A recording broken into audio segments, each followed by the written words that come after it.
அஜித்துக்கு ஈக்குவலாக எஸ்கே வந்து நிற்கலாம். அஜித்துடைய மிக நெருங்கிய நண்பன் சொல்லிக்கலாம் சிவகார்த்திகேயன். நண்பனா? எஸ். காந்தாரா படம்லாம் பார்த்தோம் இல்லையா, அந்த மாதிரி ரெஃபரன்ஸ் பண்ண ஒரு படமா இருக்கும். சாமி ஆடுறவரே வந்து கமர்ஷியல் படம் தான், ஒரு ஆக்ஷன் கலந்த காமெடி படம். வருத்தப்படாத வாலிபர்ஸ் பார்த்தீங்கன்னா பழைய சிவகார்த்திகேயன் பார்க்கலாம். பெரிய ஃபுல்லாக பூந்து விளையாடி இருக்காரு. எஸ்கேக்கு மிகப்பெரிய ஒரு லைஃப் டேர்னிங் பாயிண்டே கொடுத்தவர் அவர் தான். இப்போ கமலை வந்து ஒரு குருவாக வந்து இவர் ஏற்பட்டார். சம்பளம் வந்து கமல்ஹாசன் கேட்காமே ஏகப்பட்டதாக கொடுத்துருக்காரு எஸ்கேக்கு. இதில் வரக்கூடிய அக்டோபர் 26 இந்த வருஷம் அக்டோபரில் படம் ரிலீஸ் ஆச்சு. ஸோ கமல்ஹாசன் அவருக்கு ரஜினி கை கொடுத்து தூக்குறாரு. இந்த பக்கம் சிவகார்த்திகேயன் நான் பண்ணுறேன் சார் உங்களுக்காக. இப்போ அவரில் ஏன் இந்த சாய் பல்லவியை போட்டாங்க? அவங்களோட இன்னும் டேலண்ட் நிறைய பேர் இருக்காங்கல்ல, போடலை. பிர்லான் தாகூரை வந்து லைக் பண்ணேன். எனக்கு வந்து அந்த ஹீரோயின் போட்டால் தான் நடிப்பேன்னு சொல்கிறாரு, இந்த ஹீரோயினை போட்டால் தான் நடிப்பேன்னு சொல்கிறாரு. மும்பையிலேருந்து கொண்டு வா, ஹாலிவுட்லேருந்து கொண்டு வரலாம் சொல்கிறாங்கல்ல. காண்டம் மீடியா நேயர்களுக்கு வணக்கம். நான் உங்கள் விஜய் யாஸ்மின். இன்னைக்கு நம்ம கூட சீனியர் ஜெர்னலிஸ்ட் வெங்கி சார் அவர்கள் தான் இருக்காரு. வணக்கம் சார். வணக்கம். எப்படி சார் இருக்கீங்க? நல்லா இருக்கும் சார். விஜய் அஜித்லாம் போனதுக்கு பிறகு ஒரு சினிமா உலகத்தையே ஒரு கலக்கிட்டு இருக்கிறவர் எஸ்கேன்னு கூட சொல்லலாம். அவரோட பர்த்டேக்கு ஒரு டீசர் ரிலீஸ் பண்ணியிருந்தாங்க, சேயோன் அப்படின்ற படத்தோட டீசர்.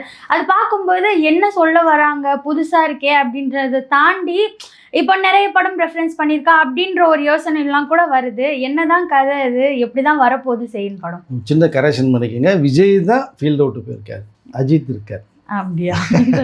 3 படம் லைனில் வச்சிருக்காரு. அஜித் போகலை, அவர் போகவும் மாட்டார். பட் இந்த சேவன் வந்து சிவகார்த்தி நீ சொன்னது மாதிரி விஜய் அஜித்துக்கு அடுத்த ரேஞ்சில் இருக்கிற மாதிரி ஒரு எஸ்கே பேசிகிட்டு இருக்காங்க.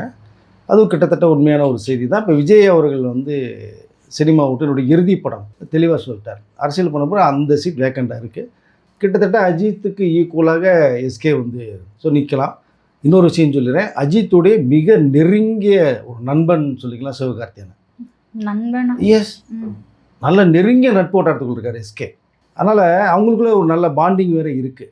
அது சில பேருக்கு தான் தெரியும், சில பேருக்கு தெரியாது. பட் இங்கே வந்து இப்போ எஸ்கேவுடைய சேவன் படம் நீங்கள் சொன்னது மாதிரி வந்து அது ஒரு என்ன சொல்கிற கமர்ஷியல் படம் தான். அது நீங்கள் ட்ரெய்லரை பார்த்துட்டு அந்த ப்ரோமோ தானே பார்த்துட்டு சொல்கிறீங்க, அதனுடைய டோன் வேறு மாதிரி இருக்கே அப்படின்ட்டு. பட் அதை பார்த்து நிறைய பேர் இப்படி தான் நினைக்கிறாங்க. அவங்க சொல்ல போகிறதே பார்த்தீங்க அப்படின்னா ஒரு ஆக்ஷன் கலந்த ஒரு காமெடி படம். அது காமெடி படம். எஸ். நீங்கள் இது பார்த்தீங்களா, நம்ம வருத்தப்படாத வாலிபர்ஸ் பார்த்தீங்கன்னா அதுவும் அந்த இன்னொரு படம் ரஜினி முருகன். 2 படம் எந்த அளவுக்கு சிவகார்த்திகேயனுக்கு வந்து பெரிய ஒரு பிரேக் கொடுத்துச்சோ, அது 2ஐயும் தூக்கி சாப்பிட்ற அளவுக்கு இந்த படம் அமையும். இந்த கதைக்களம் அந்த மாதிரி அமைஞ்சிருக்கு. ட்ரெயிலர் பார்த்துட்டு நிறைய பேர் வந்து இது ஒரு மாதிரி வில்லேஜ், ஸோ படம் வில்லேஜ் மேட்டர் தான். பட் கதை ஏதோ கற்பனை சுவாமி மாதிரி சொல்கிறாங்களா, இல்லை முருகன் சம்மந்தப்பட்ட கதையா அப்படிங்கிற மாதிரிலாம் சின்ன குழப்பத்தில் இருக்காங்க. ஸோ இந்த குழப்பம் அப்படியே இருக்கட்டும்னா கமல்ஹாசன் அப்படியே ஒரு சின்ன ஒரு செல்லை மட்டும் விட்டார் இந்த இதில். ஒரு ட்ரெய்லரை பார்த்துட்டு நிறைய பேர் நல்லா இருக்குனாங்க. பட் அது ஒரு ஆக்ஷன் கலந்த ஒரு வில்லேஜில் ஒரு காமெடி படம் அது.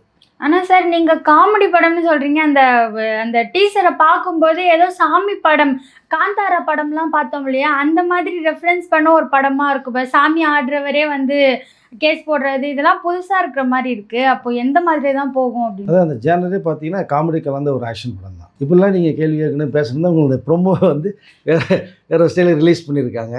பட் சமோட காட்சிகள் இருக்குது. இல்லைனா சாமி படம் அந்த மாதிரினா டைலாக் விஜய் டைலாக் கேட்டுருக்கீங்க. விஜய் தான் வந்துருச்சே சார், வந்துருச்சா? வரட்டும், தப்பு இல்லை. அது நம்ம சொல்ல முடியாது. இப்போ அது வந்து நார்மலாக நீங்கள் சவுத்தில் வந்து அப்படி தான் சொல்லுவாங்க. அது ஒரு மாதிரி ஸ்டைலான வார்த்தை கூட எடுத்துக்குவாங்க. அந்த வார்த்தை தான் சிவகார்த்திகேயன் டைலாக்ல இருக்கும். இதை எப்படி சார் எடுத்துக்கலாம்? ஐ எம் வெயிட்டிங்னு சொன்னால் விஜய் இடத்த பிடிக்க பார்க்குறாருன்னு சொல்கிறாங்கன்னு சொல்லிட்டு படம் வந்து சின்ன தளபதியாக ட்ரை பண்ணுறாரு எஸ்கேன்னு சொன்னது போக, இப்படி பேசினா அதை மறந்துடுவாங்கன்றதுனால அவர் அந்த டைலாக் சொல்லியிருப்பாருன்னு நினைக்கிறீங்களா? படத்துக்கு கூட அந்த டைலாக் பேசினா அவருடைய கம்பேர் பண்ணால் எப்படிங்க? அது ஒரு இயக்குனர் இந்த இடத்துல சிவகார்த்திகேயன் பேசினா நல்லா இருக்குன்னு ஃபீல் பண்ணுறாரு, அதை எஸ்கேட்ட கொடுக்குறா, எஸ்கே பேசுகிறாரு. அதுக்கெல்லாம் ஒரு கதை ஸ்க்ரீன் பிளே டைரக்ஷன் பண்ணால் ஒன்றுமே பண்ண முடியாது. அதனால் அந்த சீனுக்கு அந்த காட்சி அமைப்புக்கு அந்த டைலாக் தேவைப்படுது, அதை பேசியிருக்காரு.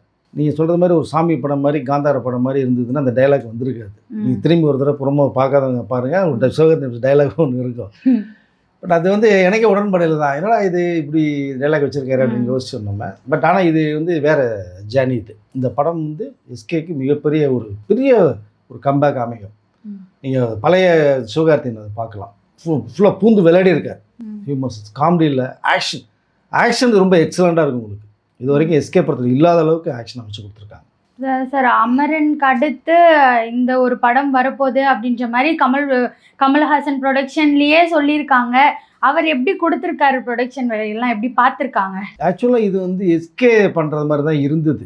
இந்த தாய் கிழவி படத்தோட டைரக்டர் தான் இந்த படத்தை டைரக்ட் பண்ண முருகேசன் பண்ணுறாங்க. பட் அப்போது இந்த படம் பண்ணும்போது வேறு கதை உங்கள்கிட்ட இருக்குது சார்னு சொல்லப்பட்ட ஒரு விஷயம். உடனே எஸ்கே கேட்கும், அந்த கதை பிரமாதமாக இருந்தது.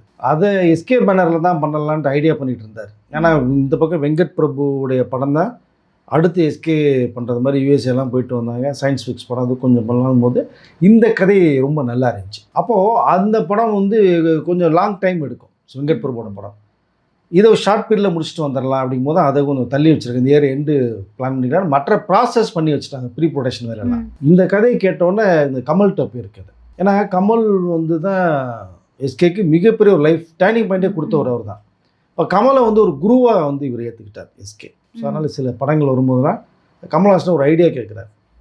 அப்போ அடுத்து ஒரு படம் பண்ணலான்னு கமல்ஹாசன் எஸ்கேக்கு அந்த ஒரு அக்ரிமெண்ட் இருக்குது. அதாவது எழுதப்படாத ஒரு அக்ரிமெண்ட் சொல்லுவோம்ல, அந்த மாதிரி பண்ணுவோம் சார் போது கண்டிப்பாக நீ எப்போனாலும் கூப்பிடுங்க பண்ணுவோம் சார். எஸ்கே சொன்ன ஒரு விஷயம் இருக்குது.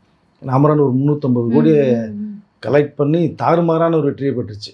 அப்போ இந்த கதை தாய் கிழவியை பார்த்துட்டு கமல் ரொம்ப அப்ரிஷியேட் பண்ணியிருக்காரு. ஸோ ராதியா பெர்ஃபார்மன்ஸ் பிரமாதமாக இருக்குது, என்னையா சொல்ல வரீங்க படத்தில், நீங்கள் படம் பார்த்துட்டு மிரண்டு போயிருக்காங்க எல்லா பேருமே. ஸோ அப்போ இந்த இன்னொரு கதை இருக்குது சார் டைரக்டர்கிட்ட, அந்த கதையை வச்சு நான் பண்ணலான்ட்டு ஐடியா பண்ணியிருக்கேன்.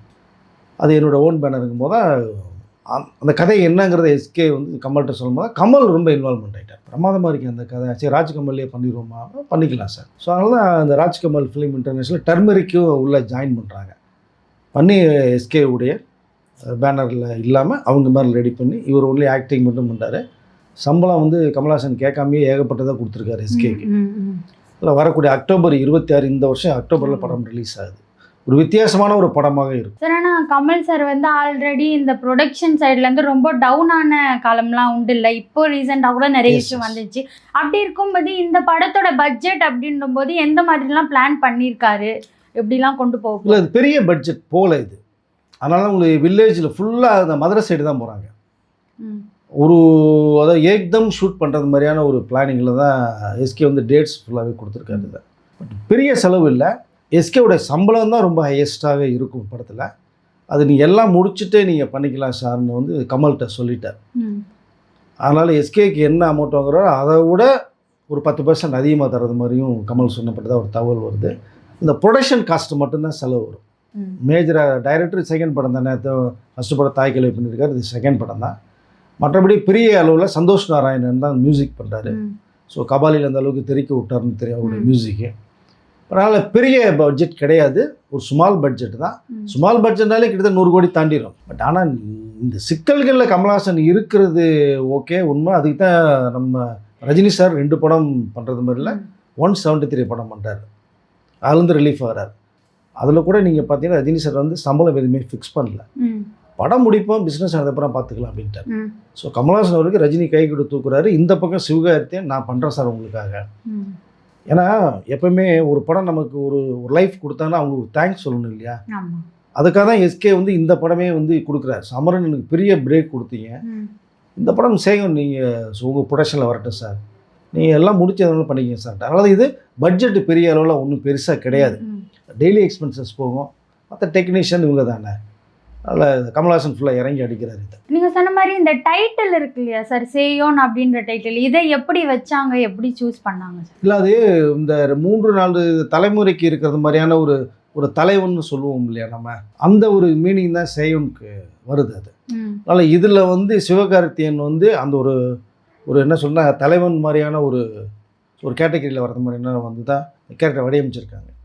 அதனால் ஒரு புதுசாக இருக்கட்டுமேனா, இப்போ அமரனே நீங்கள் முதல் கேட்டிங்க அப்படின்னா என்னையே அமரன்னு பேர் வைக்கிறீங்க, அது ஒரு நெகட்டிவான டைட்டிலே அப்படின்னாங்க. ஏன்னா இந்த அமரன்ற ஒரு டைட்டில் ஏற்கனவே பழைய ஓல்டு கார்த்திக் ஒரு படம் பண்ணியிருக்காரு.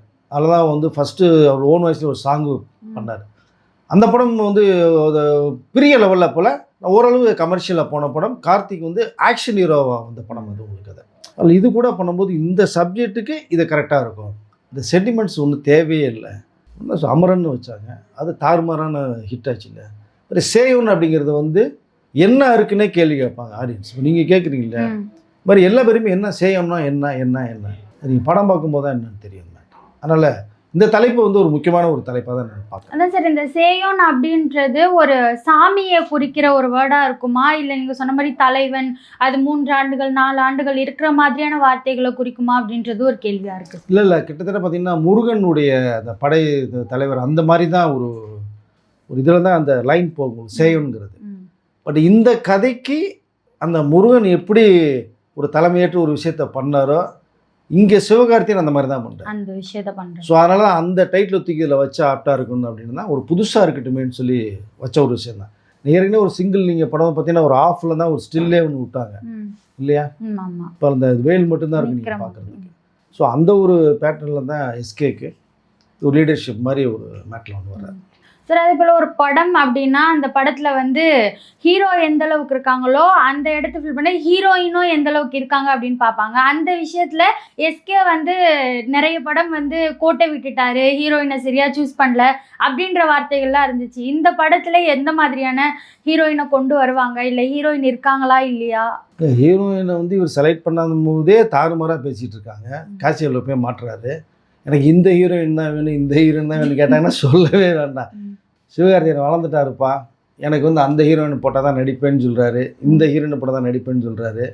மும்பையிலேருந்து கொண்டு வா, ஹாலிவுட்லேருந்து கொண்டு வரலாம் சொல்கிறாங்கலாம், ஏகப்பட்டு பேச மாட்டாங்களா? சார், அப்போ பேசுவாங்கன்றதுக்காக தான் எஸ்கே அந்த மாதிரிலாம் பண்ணாமல் இருக்காரா? இல்லை, பேசுவாங்க, பட் அதை பற்றி கேர் பண்ணலை. இருந்தாலும் வந்து அது ஒரு என்ன சொல்கிறதுன்னா டைரக்டருடைய ஸோ அவருடைய தாட்ஸ் தான். இந்த கதைக்கு இந்த கேரக்டருக்கு இந்த ஹீரோயின் வேணும் அப்படின்னு சாய்ஸ் பண்ணுறது வந்து இது டைரக்டர் தான். அது வந்து ஹீரோ வேலை கிடையாது. அதனால் ஒரு சஜஷன் சொல்லலாம், சார் இந்த கேரக்டர் ஹீரோ ஒருத்தர் சொல்லும்போது இது கூட இன்னும் கொஞ்சம் பெட்டராக இருக்குமா சார் அப்படின்னு வந்து சொல்லலாம். ஓகே, இது நல்லா தானே இருக்கும், சரி கேட்டு பார்ப்போம். அந்த இடத்துல டேட்ஸ் வேறு இருக்கணும் உங்களுக்கு. ஸோ அப்படி சஜஷனுக்குள்ளே போவாங்களே தவிர இவங்க தான் அவங்க வேண்டாம் தூக்கிடுங்க இவங்க தான் வேணும்னு சொல்லக்கூடிய ஹீரோ யாருமே கிடையாது. எஸ்கே பொறுத்தவரை அந்த மாதிரி பேசி இது வரைக்கும் நான் வந்து கேள்விப்படலை, கேட்கவும் கிடையாது. நான் அதை அது ஃபுல்லாக இயக்குனர் சாய்ஸில் விட்டார். இந்த படத்துலையும் இப்போ வந்து ஹீரோயின் சாய்ஸ் ஒன்று போய்கிட்டு இருக்கு, யாரை பண்ணலான்ட்டு. பட் இதற்கு முன்னாடி பார்த்தீங்கன்னா ஒரு படம் பண்ணும்போதே எஸ்கே பண்ணும்போதே மிர்லான் தாகூரை வந்து லைக் பண்ணாங்க. இந்த கேரக்டருக்கு அந்த பொண்ணு கரெக்டாக இருக்கும். இதுலேயும் மிர்லான் தாக்கூரா? இல்லை, இதில் கிடையாது, சேயனில் கிடையாது. இல்லை சார், எஸ்கேவும் கேட்க ஆரம்பிச்சிட்டாரா அப்படின்றது அதான் சொல்ல வந்தேன் இல்லையா. இந்த கேரக்டர் நம்ம கேட்கும் போதே சில பேர் வந்து அந்த விஷுவலில் ஒரு கேரக்டர் ஓடிக்கிட்டே இருக்கும், ஓ இவங்க இருந்தால் நல்லா இருக்கும்னு சொல்லி நம்ம அந்த கேரக்டருக்குள்ளே போயிடுவோம். நம்ம இப்போ நீங்கள் வந்து ரட்சகன் ஒரு படம் பண்ணாங்க குஞ்சுமோன், இது அதற்கு முன்னாடி நீங்கள் பார்த்தீங்கன்னா ஐஸ்வர்யா தான் ஹீரோயின் இந்த படத்துக்கு. ஐஸ்வர்யாவை கொண்டு வச்சு பண்ணணும் தான் பிளான் பண்ணார் கேடி குஞ்சுமோன் அவர்கள். ஸோ பிரவீன் காந்தி டைரக்ஷனில் நாகார்ஜுனா பண்ண படம் அது. ஐஸ்வர்யாவை வந்து பண்ண முடியாத சூழ்நிலைக்கு போச்சு.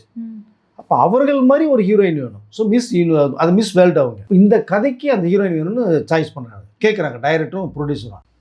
அப்போது மிஸ் வேர்ல்டுக்கு ஈக்குவலாக யார், ஐஸ்வர்யா ராய்க்கு ஈக்குவலாக யாருக்கும் போது தான் மிஸ் யூனிவர்ஸ்னு ஒருத்தங்க வந்திருக்காங்க சார். இப்போ யார் அவங்க, சுஷ்மிதா சென். அப்போ கூப்பிடுங்கன்னாங்க. ஐஸ்வர்யா பண்ண முடியாத சூழ்நிலை போகிறாங்க. சுஷ்மிதான் கேட்ட உடனே ஓகேன்னாங்க. ஏன்னா இங்கே ஒரு பிக் ப்ரொடியூசர் கேட்டி குஞ்சுமோன் உடனே ஓகே பண்ணாங்க. அதனால் ஒரு கேரக்டருக்கு இவங்களாம் அப்படி மைண்டில் ஓடிக்கிட்டே இருக்கும், ஆப்ஷன்ஸ் இல்லை. அந்த மாதிரி தான் ஹீரோவுக்கும் இந்த கேரக்டர் கேட்கும்போது இவர் படம் நல்லா இருக்கும்பாங்க. இப்போ அமரனில் ஏன் இந்த சாய் பல்லவியை போட்டாங்க, அவங்களோட இன்னும் டேலண்ட்டு நிறைய பேர் இருக்காங்கல்ல, போடலை. பட் அந்த அமரனில் வாழ்ந்தாங்க இல்லையா சாய் பல்லவி. அதனால் இந்த சில சாய்ஸில் போவாங்க, இவங்க இருந்தால் பெட்டராக இருக்கும்னு சொல்லி. நான் சேகனில் இன்னும் யாருமே கமிட் பண்ணலை, இப்போ தான் பேச்சுவார்த்தை போயிட்டுருக்கு. ஆனால் சார், அமரனில் வந்து சாய் பல்லவி பண்ணும்போது அவங்க கொஞ்சம் ஃபெமிலியர் ஃபேஸாக தான் இருந்தாங்க. சாய் பல்லவி அமரன் ஓடினதே சாய் பல்லவி ப்ளஸ் எஸ்கேவால தான் அப்படின்ற ஒரு பேச்சு வந்துச்சு. சில படங்கள் எஸ்கே இது நிறைய படம் ஃப்ளாப் ஆனதுக்கு காரணம் ஹீரோயினால தான் ஃப்ளாப் ஆச்சு அப்படின்ற மாதிரிலாம் பேச்சு நிறைய வந்துச்சு. இப்போ அதுக்கு அப்படிதான் பார்த்து சூஸ் பண்ணுவாங்களா? ஏன்னா நிறைய விஷயம் வந்ததுக்கு அப்புறம் தானே ஒருத்தவங்க யோசிப்பாங்க, இவ்வளோ நாள் ஹீரோயினால தான் இந்த படம் ஃப்ளாப்னு சொன்னாங்க, அப்போ இதுக்கப்புறம் நம்ம தெளிவாக அதை சூஸ் பண்ணணும்னு ஏதாச்சும் எஸ்கே சூஸ் பண்ணுறாரா? இல்லை அது இப்போ அமரன் வந்து சாய் பல்லவிக்காக ஓடிச்சுங்கிறத வந்து அது வந்து ஏற்றுக்கொள்ள முடியாது. நீங்கள் எஸ்கேவுடைய கேரக்டர் உயிரை கொடுத்து பண்ணியிருப்பார். எண்டில் வந்து சாய் பல்லவி தூக்கி சாப்பிட்ட மாதிரி பண்ணியிருந்தாங்க. அதனால் எல்லா கேரக்டருமே பேசப்படணும், அப்போ தான் ஒரு படம் வந்து வெற்றிகரமாக அமையும். நமக்கு ஒருத்தர்னால மட்டும்தான் ஒரு படம் ஓடிச்சு அப்படிங்கிறத கண்டிப்பாக அது சொல்கிறதுக்கு வந்து முடியாது நினைக்கிறேன். அதில் சில கேரக்டர்ஸ் மிஸ் ஆகும். இந்த இப்போ வந்து அதான் சொன்னேன் இல்லையா, ஐஸ்வர்யா கேரக்டர் சுஷ்மிதா போட்டாங்கன்னு சொல்லி, ஐஸ்வர்யா போட்டிருந்தா எப்படி இருந்திருக்கும் உங்களுக்கு? படம் இன்னும் பெரிய அளவில் போயிருக்குமா அப்படிங்கிறலாம் அது கேள்விகள் வரும். ஆமா ஆமா. பட் இங்கேயும் அந்த மாதிரி இவங்க போட்டால் நல்லா இருந்திருக்கும். பட் நீங்கள் பேசும்போது டேட் கிடைக்காம இருக்கும். இல்லை சார் இன்னும் ஒரு 4 மாதம் ஆகும் சார்பாங்க. 4 மாதம் வரைக்கும் இவங்க வெயிட் பண்ண முடியாது. ஏன்னா எஸ்கே டேட் இருக்காது. இப்போ இது அக்டோபர் 26 படம் ரிலீஸ். ஸோ டேட் கொடுத்துட்டாங்க. அப்போ இந்த டேட்டுக்குள்ளே வர்ற ஹீரோயினில் யாருன்னு பார்ப்பாங்க. இப்போ 1 2 3 3 பேர் சாய்ஸில் இருப்பாங்க. 2 பேர் கிடைக்கல, 3ஆவதாக போட்டுருவாங்க ஒருத்தரை. ஸோ யார் வச்சுருக்காங்களோ. ஆனால் 3 பேருமே கரெக்டான சாய்ஸாக தான் இருக்கும். ஸோ அதனால் இந்த படத்துக்கு வேலையில் போயிட்டுருக்கு. அதில் எஸ்கே படங்கள் சில படங்கள் தோல்வி காரணம்னா சில கதைகள் சரியில்லாமல் போயிடும் உங்களுக்கு. இப்போ மதராசி வந்து பெரிய அளவில் போகல. அந்த ஹீரோயின் நல்ல ஹீரோயின் தான் உங்களுக்கு. இந்த ருக்மிணி வாசன் நல்லா தான் பண்ணியிருந்தாங்க. இல்லை சில படங்கள் நல்லா போகும் போகாது. இப்போ இதே கீர்த்தி சுரேஷ் வந்து ரஜினி முருகன் படம் பண்ணாங்க. என்ன சூப்பர் ஹிட் ஆச்சு உங்களுக்கு. அதே காம்பினேஷனில் ரெமோ ஒரு படம் பண்ணுறாங்க.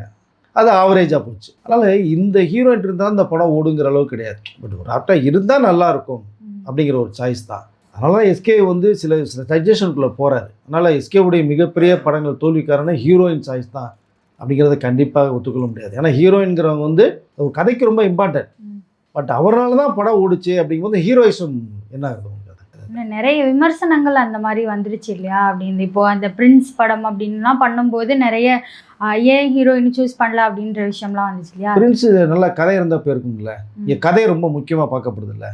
இப்போ டிடின்னு ஒரு படம் வந்துச்சு, ஜீவா படம். அதனால் ஜாலியாக ஒரு என்டர்டெயின்மெண்ட்டாக ஒரு கதையை சொல்லியிருந்தாங்க, படம் ஓடிச்சு. நீங்கள் கதை நல்லா இருந்ததுன்னா எந்த ஹீரோயின் பண்ணாலுமே படம் ஓடும். நீங்கள் கதையை சுமாராக வச்சுட்டு ஒரு டாப் ஹீரோயினை போட்டு படம் பண்ணணுன்னா கதையிலான உங்களுக்கு படம் ஓடாது. அப்படி நிறையா தோல்வி படங்கள் நிறையாவே இருக்குது. நீங்கள் பிரின்ஸ் எல்லாம் பார்த்தீங்கன்னா அந்த மாதிரி ஒரு கேட்டகரி தான். எஸ்கே படத்தினுடைய கேட்டகரியில் 2 3 படங்கள் வந்ததும் தெரியாது, போனதும் தெரியாமல் இருக்கும். ஸோ இதுக்கப்புறம் பார்த்தீங்கன்னா லோக்கல் கூட சரியாக போகலை இல்லையா. நயன்தாரா பண்ணாங்கன்னு நினைக்கிறேன் இல்லையா. அதுவும் பெரிய சரி. நயன்தாரா சாதாரண ஆளா நீங்கள் பண்ணாங்க போகல. ஸோ சில படங்கள் போகும், சில படங்கள் போகாது. சினிமா சம்மந்தப்பட்ட நிறைய விஷயங்களை பகிர்ந்ததுக்கு நன்றி சார். நன்றி.